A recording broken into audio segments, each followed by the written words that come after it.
Passons maintenant au fédéral parce qu'il y a là aussi des choses qui bougent. On a parlé un peu de la descente, du déclin, un tout petit déclin, ou peut-être quand même pas considérable, mais un déclin qu'on aperçoit là, chez la CAQ. Mais il y a un autre déclin qui est beaucoup plus prononcé au niveau fédéral, au Parti libéral du Canada avec Justin Trudeau.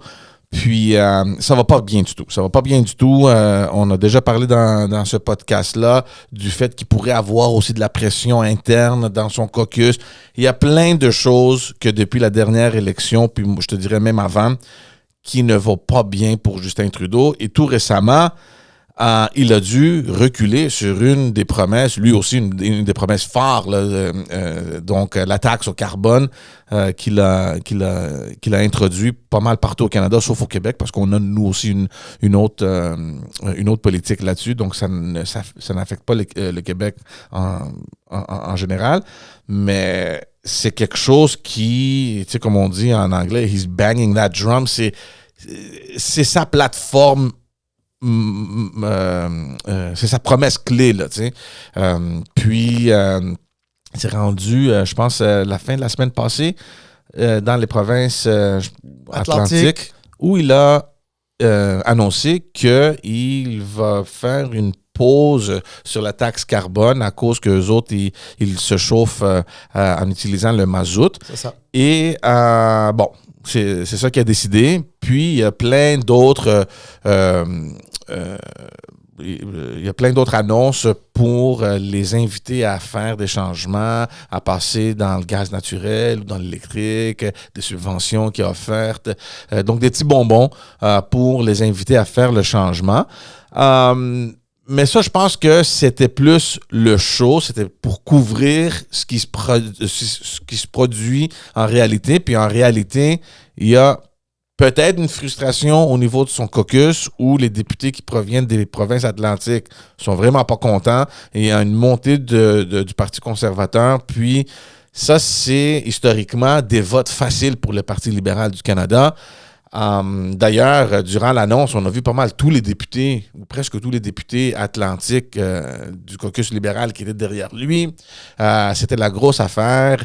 Je sais pas si ça va l'aider. Chose certaine, c'est que l'annonce qu'il a faite dans l'Atlantique va avoir un effet négatif dans d'autres provinces qui vont se dire tu sais, nous, là, on existe aussi.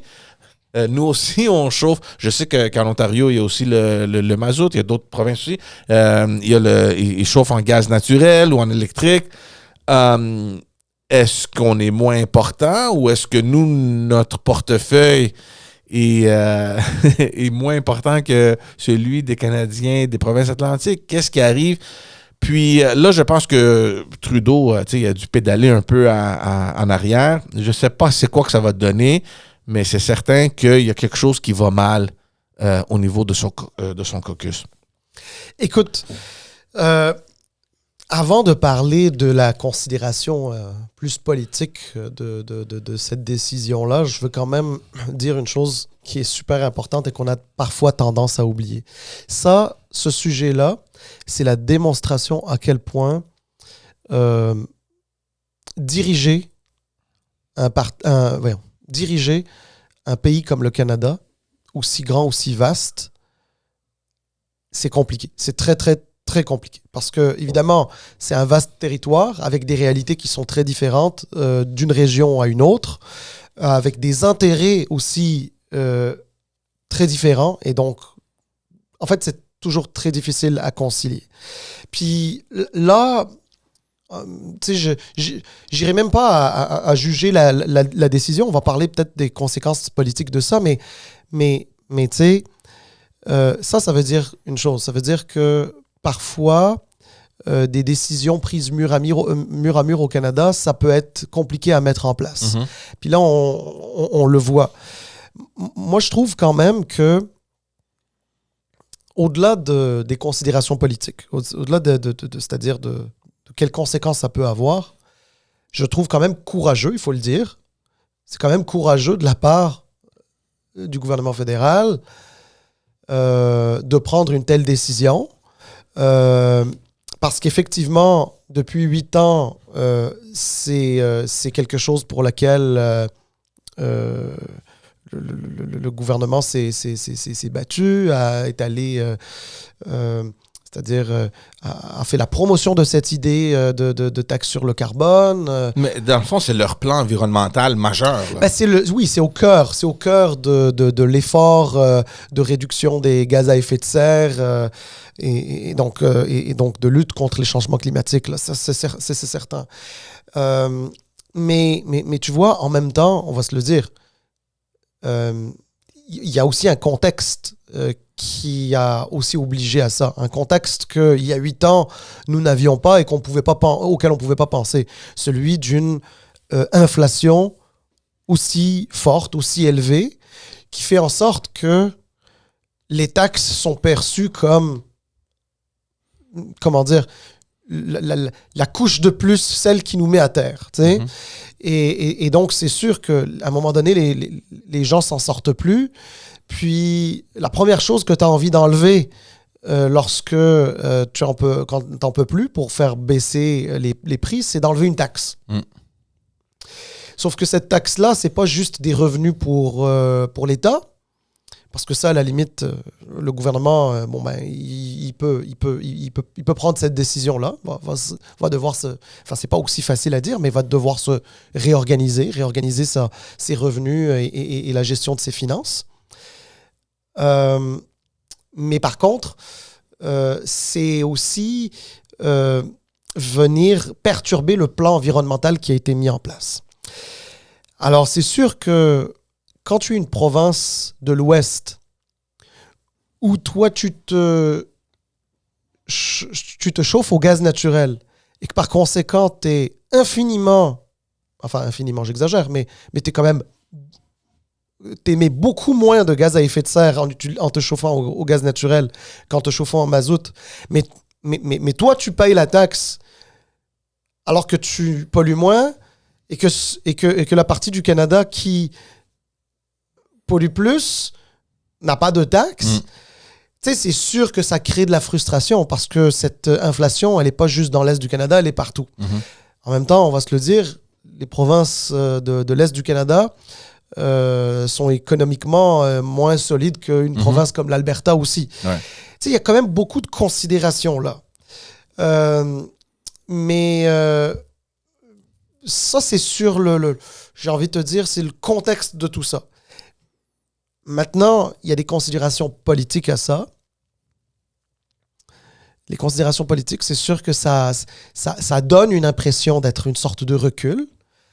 Puis pour une raison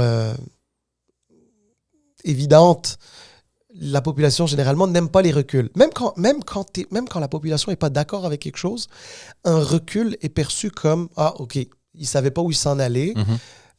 Et donc, ils ont dû reculer. » Et là, je n'ai pas l'impression que le gouvernement fédéral ne savait pas où il s'en allait.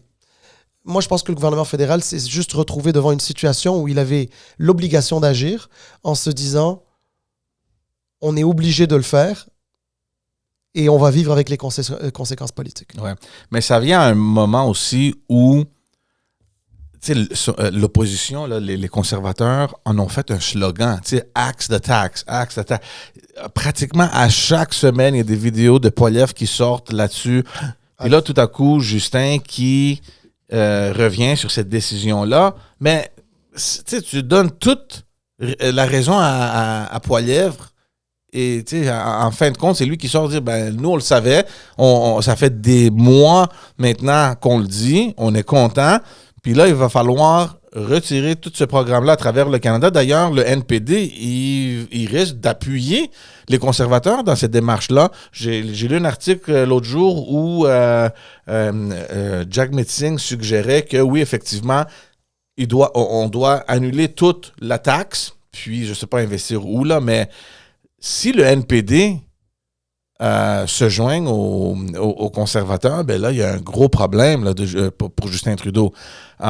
L'autre chose que j'ai envie de dire aussi, c'est que, OK, maintenant, on pose la taxe carbone. N'oublions pas que le but de cette taxe-là, le gouvernement prenait ces revenus-là puis il les remettait en crédit aux électeurs, aux citoyens. Est-ce qu'ils vont continuer à recevoir de l'argent ou non à cause qu'il n'y a plus de programme? C'est une autre question. Je ne sais pas qu'est-ce qu'il va faire. Ben, attends, c'est-à-dire que les revenus générés par la taxe, ils n'étaient pas retournés comme sous forme de chèque aux citoyens. Par contre, ça finançait des programmes des programmes favorisant la... OK. Moi, j'avais l'impression qu'ils recevaient une sorte de crédit quelque part ou... Mais peut-être par exemple dans la rénovation de leur maison, la rénovation, c'est-à-dire pour faire en sorte que qu'il y ait moins de pollution, qu'il y ait plus d'efficacité énergétique dans les maisons. Donc là, techniquement, ça, c'est fini aussi. Investir dans les énergies vertes et renouvelables. Enfin bref, investir dans de l'énergie qui soit propre. Là, dans le fond, c'est un petit peu ça. En fait, l'idée à la base, c'était d'aller vers une transition énergétique. Alors, quand tu poses la question, est-ce que c'est fini ça? Bon, je pense pas que ce soit fini. D'abord, ils ont suspendu la taxe dans une partie du pays, puis pas pour toujours. Quoique, on sait jamais ce qui pourrait arriver, mais tu sais, la question va se poser. Quel que soit le gouvernement qui est au pouvoir, quand bien même les conservateurs arriveraient au pouvoir l'an prochain ou dans 2 ans, ou peu importe. Tu sais, les changements climatiques, c'est un phénomène réel. Je veux dire, je sais qu'il y en a certains qui ne le reconnaissent pas, puis notamment le Parti conservateur ne le reconnaît pas, mais c'est réel. Il va bien falloir que quelque chose soit fait là-dedans, tu sais. Puis, écoute, je ne pense pas que le gouvernement doit cesser d'investir dans la recherche d'autres moyens énergétiques qui soient propres et renouvelables. Au Québec, d'ailleurs, on le fait très bien. Là, cette semaine, on a parlé des plans d'Hydro-Québec qui se comptent en centaines de milliards, pas de millions, de milliards de dollars pour plus de barrages, plus d'éoliennes, etc. Donc, il faut que ça se fasse. Il faut que ça se fasse. Maintenant, il y a une gestion politique de ce dossier-là. Et c'est cette gestion politique qui est extrêmement complexe et extrêmement difficile. Puis, tu sais, c'est facile. On pourrait demain blâmer M. Trudeau puis ses ministres, etc., de pourquoi ils l'ont mis en place ou pourquoi ils l'ont enlevé. Non. La réalité, c'est pas... Il n'est pas là. La réalité, c'est comment tu fais en sorte que tu le mettes en place, de créer une espèce d'adhésion autour de ça, et que si ça ne fonctionne pas, est-ce qu'il y a une façon pour toi de combler? Est-ce que l'idée ici était bonne de la retirer, ou est-ce qu'il aurait fallu une forme de compensation? Ou est-ce que je sais pas, même moi je le sais pas, je me suis pas penché sur la chose puis j'ai pas la vérité infuse, sinon je serais premier ministre du Canada. Mais parce que l'autre chose aussi qu'il faut pas oublier, c'est que disons qu'il n'y a pas d'élection bientôt, ou même en 2024, ou peut-être, je sais pas, vers la fin 2024, début 2025, je sais pas quand est-ce qu'ils vont faire l'élection, on connaît pas ça. Mais à un moment donné, si tu décides de revenir avec cette taxe-là, moi, j'ai l'impression que c'est pas vraiment une pause. Ils ont utilisé le mot on va faire une pause, mais j'ai envie de dire que ça reviendra plus dans les provinces atlantiques parce que assumons que tu prends une pause, que tu prennes une pause 1, 2 ans, whatever, tu vas pas revenir avec ça en période préélectorale. Vers la fin 2024 ou en début 2025 non plus. Donc, d'après moi, c'est fini. Oui, mais en même temps, on va se le dire, c'est pas non plus en quelques mois que toutes les maisons de l'Atlantique vont passer au chauffage avec gaz naturel qu'ils ont peut-être pas. Enfin, je veux dire, qu'on peut peut-être pas leur acheminer directement. Il y a peut-être pas un système... regarde, je parle sous toute réserve parce que malheureusement, je ne connais pas les détails de ça, mais tu sais, je te le dis, moi, chez nous, on chauffe au gaz naturel et à l'électricité, donc c'est bi-énergie, là, dépendamment des températures. Puis, mais nous, on a la chance ici au Québec d'avoir les infrastructures qui le permettent. Mais est-ce que c'est le cas dans toutes les provinces atlantiques partout sur leur territoire? Je ne sais pas, je ne pense pas. Donc, c'est pas non plus l'an prochain que ça va se régler, c'est pas vrai. Cela dit, il va bien falloir qu'il y ait cette transition énergétique. Le mazout, on ne pourra pas l'utiliser ad vitam aeternam. C'est sûr que non. Il faut avoir un plan pour, excuse-moi l'anglicisme, mais phase out l'utilisation du mazout. Puis c'est là tout l'enjeu. Puis évidemment, on va se le dire, si l'enjeu était juste celui-là, politiquement, ce serait plus facilement de gérer ça. La réalité est plus profonde. La réalité, c'est que déjà à la base, entre l'Est et l'Ouest du Canada, malheureusement, il y a ces différences-là, ces enjeux-là, et entre l'Est et l'Ouest, c'est que souvent, on perçoit les intérêts de l'Est et de l'Ouest qui soient divergents. Alors, et puis, il faut remettre donc cet enjeu dans une perspective politique qui est plus globale, et je te renvoie à ce que je disais en tout début de segment sur ça. C'est pas facile de diriger un pays comme le Canada. Tu peux changer de parti politique aux 2 ans, aux 4 ans. Tu peux mettre les conservateurs, les néo-démocrates au pouvoir. Tu peux mettre les libéraux au pouvoir. Tu peux même mettre les bloquistes au pouvoir s'ils pouvaient arriver au pouvoir. La réalité, c'est que diriger le Canada, c'est pas facile parce que la réalité n'est pas partout pareil. Et non seulement ça, n'oublions pas aussi qu'il est un gouvernement minoritaire. Donc, en plus de toutes ces décisions-là qu'il doit prendre, qui évidemment ne sont pas faciles, il doit toujours garder en tête cette balance-là qui doit garder une certaine satisfaction dans le Parlement pour demeurer au pouvoir, parce que, honnêtement, avec les sondages qui sortent, si on s'en va en élection demain, Justin Trudeau, c'est fini. Ouais, mais écoute, si on se fie aux sondages, on pourrait croire ça, effectivement. Maintenant, la réalité, c'est que, en théorie, le mandat actuel, il est encore bon pour environ 22 mois, parce que l'élection a eu lieu en 21, on est en 23, donc normalement, ça pourrait aller jusqu'au début de l'automne. 25, exactement. Donc, il resterait techniquement près de 2 ans encore au mandat actuel. Oui, c'est minoritaire, mais il y a cette entente NPD et libéraux qui leur garantit en théorie au moins jusqu'en juin 2025 de rester ensemble. Juin 2025, autant dire qu'ils finissent le mandat, là, on s'entend. Donc, on va voir ça. Mais c'est sûr que là, tu peux voir, pour les libéraux, ça pourrait être problématique, y compris à l'intérieur d'un caucus. Parce qu'à l'intérieur d'un caucus, il y a des gens... Tu vas avoir 2 types de personnes. Il y a des gens qui sont très militants pour les changements climatiques, puis je comprends et je respecte ça. Et j'adhère d'une certaine manière à cette lutte contre les changements climatiques, qui vont dire ça n'a pas de bon sens qu'on soit revenu là-dessus, d'autant plus que c'est une de nos mesures clés pour lutter contre les changements climatiques. Mais en même temps, il y en a d'autres, peut-être un peu plus pragmatiques, qui disent les changements climatiques, c'est extrêmement important, donc, et la lutte est donc importante contre les changements climatiques. Mais en même temps, les gens n'en peuvent plus.